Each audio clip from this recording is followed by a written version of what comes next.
Previously, the Gigan Guild planned to raid the special named monster that can be found in the Dark Forest. Hyun and Ain also planned to raid the same named monster, but currently, the Gigan Guild took action ahead of Hyun and Ain.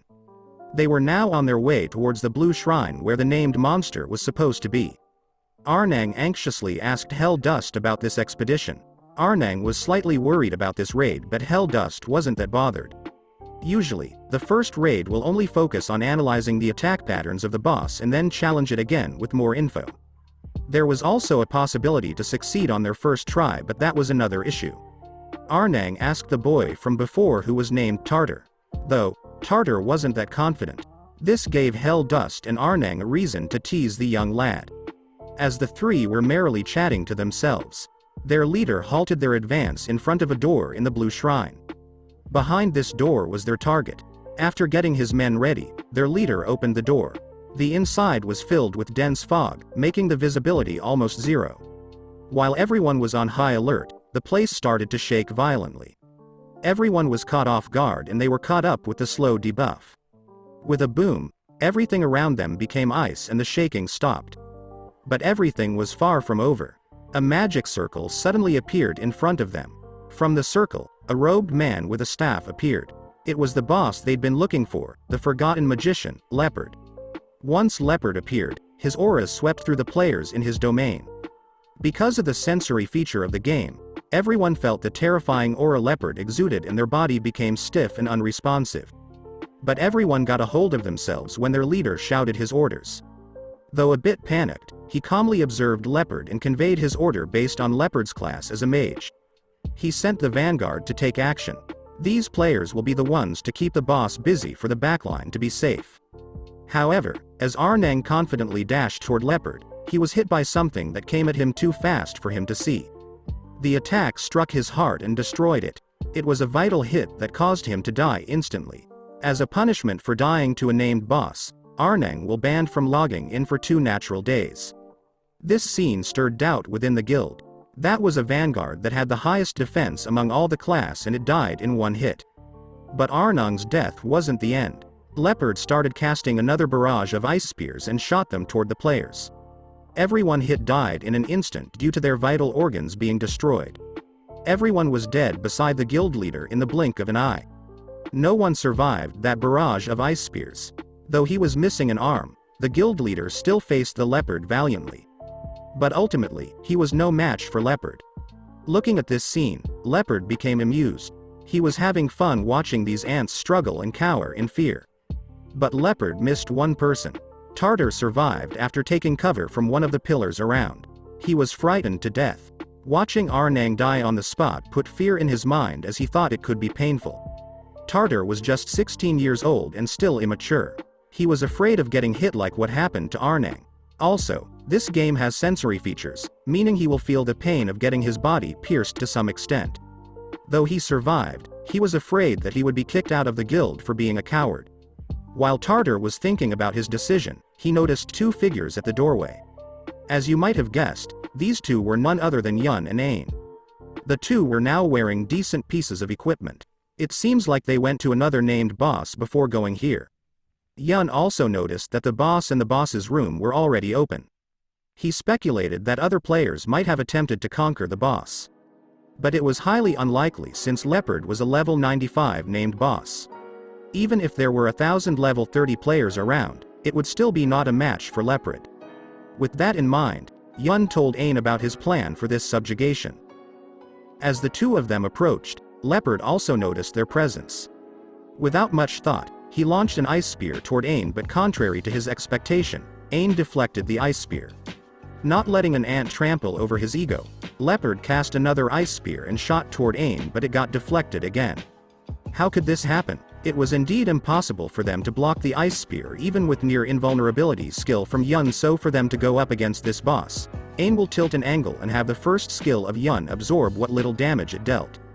This tactic was easily pulled due to Ain's fast reflex and great control. With how great Ain's combat sense was, she became accustomed to the trick pretty quickly. Leopard, on the other hand, realized that Hyun was the one responsible for deflecting his skill, hence he sent an ice spear toward him.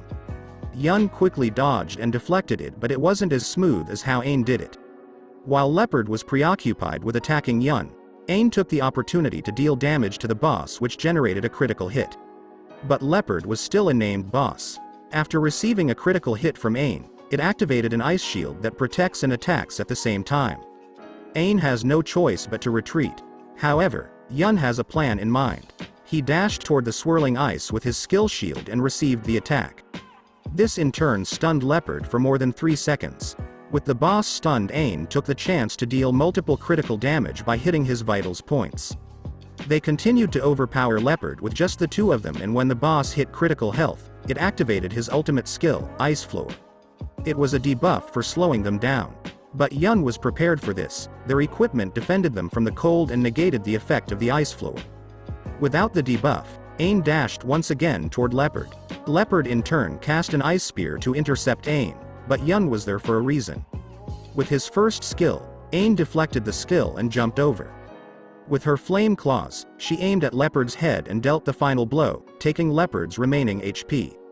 With that, Hyun and Ain defeated a special, named Boss, which was over level 90, with just the two of them. This unbelievable scene was witnessed by Tartar, who was hiding behind a pillar.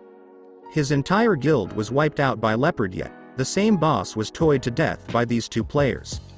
Tartar was wondering about their identities, and a thought came to his mind: what if he posted the video online?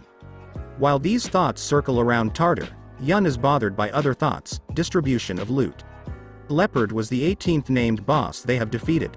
After equipping those necessary pieces of equipment for the subjugation of Leopard, they still have 9 rare items and 1 unique item left. Hyun was suggesting that Ain would take the 1 unique item, which was the staff for the magician, and he would take the 9 rare items. He was praying that Ain wouldn't feel that she was being taken advantage of and accept the arrangement. Fortunately, Ain was thinking of getting gloves for her equipment since she was a close combat mage and didn't need staff. Seeing how agreeable Ain was, Hyun was delighted and told her that they would visit an enchanter and get some new equipment, which also excited Ain. After sorting out everything, they headed to one of the largest cities of the magic country, the city of Lupra. Ain and Hyun were mesmerized by how amazingly beautiful the city was. This made Ain even more excited as she dashed toward the city entrance. However, before they could even enter, the guard at the entrance stopped them from entering the city because of how they were dressed. The guard told them that dark priests weren't allowed inside, and based on how they looked, the guard assumed they were one of those dark priests. Dark priests were considered heretics by NPCs and were barred from entering any cities and other facilities. It would be very bad if that was the case, but Hyun and Ain weren't one, hence they convinced the guard that it was just how their equipment was designed. They were eventually let inside the city, but the other NPCs still regard them as dark priests when they lay their eyes on them. Finally, Hyun and Ain arrived at the enchantment store. When they entered the store, they were greeted by a huge notice of the enchantment price. The prices were 500 gold for magic items, 2,000 gold for rare items, and 8,000 gold for unique items. After taking down 18 named monsters, the both of them gathered more than 20,000 gold of money, which they split for the two of them. Hyun then asked about any changing area, as he was thinking of getting rid of the equipment that caused them to think he was a dark priest. With a snap, they were transferred to a room to change their clothes. Hyun quickly changed his equipment and told Ain to see him after she was done changing. Outside the changing room, Hyun started enchanting his share of equipment.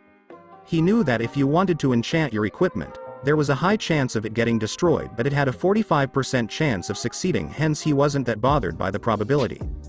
But that confidence gradually changed as one by one, his share of equipment was getting destroyed and none of them succeeded. Hyun was visibly frustrated about this since he was now broke in terms of gold and equipment. But while he was raging, someone beside him succeeded in enchanting a gear. It was Ain. She enchanted her unique brown leather gauntlet. Though I don't know what changed, it was a fact that the enchantment succeeded. Hyun could only look at it with envy and sadness. Seeing his pitiful look at Hyun, Ain pulled something from her inventory and asked the receptionist to enchant it as well. It was the robe that Hyun left inside the changing room, the dark robes of the Ghost Commander, a rare equipment. She had it enchanted and gave it to the grieving Hyun. Again, I don't know what changed, but it was a fact that the enchantment succeeded. Somewhere in the city, Tartar was sulking alone in front of a fountain. As he already expected, he was kicked off the guild, or should I say, pressured. Their guild leader was mad at him for running off to save himself and then uploading the fight between Leopard and the two players online for all guilds to see. He was angry that now the other guilds would know how to hunt Leopard because of the video, which lost their first dibs on the special named Boss. Tartar decided to quit the guild out of guilt, and now he was here, sulking. As Tartar was sulking, Helldust and Arnang arrived and consoled the boy. The two of them also quit the guild because they decided to play the game for a living and getting restricted was a hassle for them. Also, they disliked how the guild leader was shouting at a 16-year-old boy for something trivial. But anyhow, they still advised Tartar to take down the video. Not because of the guild but because of privacy. Tartar thought Hyun and Ain were players, hence he posted it without concern. But Arnang was sure they were players. Ice Floor has a debuff of slowing and freezing which Hyun and Ain destroyed. NPCs can't do that, hence they were definitely players. While Tartar was panicking about the video, Hyun and Ain were already hunting monsters in the field. As usual, Ain was the one dealing damage and Hyun was keeping Ain safe from unexpected attacks. These two kept doing this tactic over and over until they leveled up. Finally, Hyun has reached his target level, level 50. It has been his goal to reach level 50 so that he can gain one more skill, an ultimate skill, for his very dependent role. And now that he was level 50, he can now proceed to his class awakening. With so much anticipation in his eyes, Hyun clicked on his awakening trial, but he was barred from doing so. He couldn't do it alone. He has to set an ally to do this quest together for him to complete his awakening. This condition was very demanding. If Hyun had not invited Ain to be his partner, he would have been stuck at this for a very long time. Hyun can't help but curse at Keidrial at his misfortune. But who told him to be greedy though? Nevertheless, Hyun and Ain decided to undergo the awakening quest. The system informed them that the awakening skill they will get will depend on their performance in this quest. Once the system was done with the introduction, the two were transported into what seemed to be a dreamscape. Out of nowhere, the system started extracting keywords from Hyun's mind, and after a moment, it registered as time. Ain was also subjected to the same process and she had the keyword of passion. These keywords will be used in their quest to challenge their potential to overcome their subconscious. Correspondingly, the deeper they dive into their subconscious, the stronger the awakening skill they will get. Finally, as they arrived in an arena, the system told them that should anything go wrong during the quest, they have one chance to turn back time. Once the system was done introducing the content of the quest, their stats and skills were reset to their level 1 counterparts but will return to normal once the quest was done. This caused both of them to feel strength leaving their bodies and now they feel heavy. But this does not mean they will stop the quest and turn back. Hyun pressed the start button and the first quest started. Not far from them, Ain saw something forming. Once Hyun got a better look at these figures, it was a mirrored image of them. It seems like they will be battling with their clones as they go deeper into this awakening quest. That made sense since it said something about overcoming their subconscious. Hyun and Ain were getting ready to face off their clone, and when they were ready, they started fighting their clones. Ain faced off with Hyun's clone and Hyun was fighting with Ain's clone. Ain's clone attacked Hyun with her flame claws, which Hyun easily dodged. However, Hyun felt something was amiss. This clone has similar stats as the Ain with the same level, but its movement and its control were lackluster compared to the real Ain. With that in mind, Hyun brandished his dagger and hit the clone at its vital spot, generating a critical hit. Ain was also done Hyun's clone, and with this, the first quest of the awakening quest was over. As a reward for clearing the first quest, the system gave them temporary 20 stats to be distributed before the next quest starts. After a moment, the platform they stood on suddenly went down like an elevator. As they arrived one story below, two clones of them quickly manifested. The clones felt stronger than the previous ones, but ultimately, it was still lacking in control, which Hyun took advantage of and easily dealt with Ain's clone. This time around, the reward for clearing the second stage was 40 temporary stat points and 20 temporary skill points. With the second stage over, the two headed down for the next stage. After arriving on the next floor, the clones of them manifested, and this time, it was flashier than before.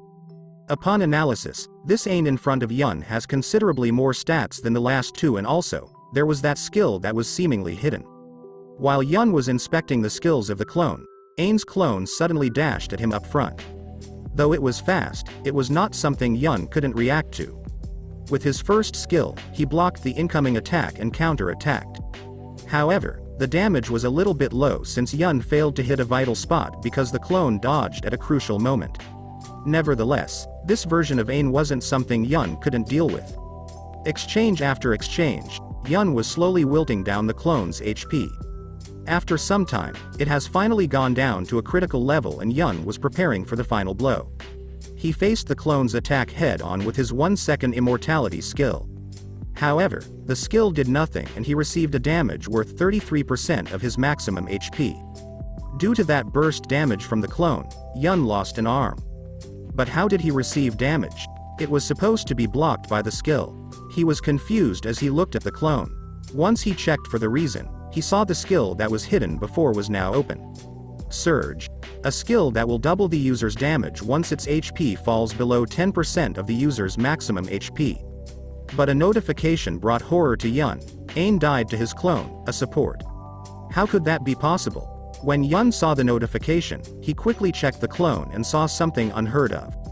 His first skill, the Heavenly God's Protection, has an additional option. It can generate an attack that is equal to the absorbed damage. An attack-type skill from a support. Vision Sword. Thank you for watching. Subscribe for more videos like this. And see you in the next video. Have a wonderful day.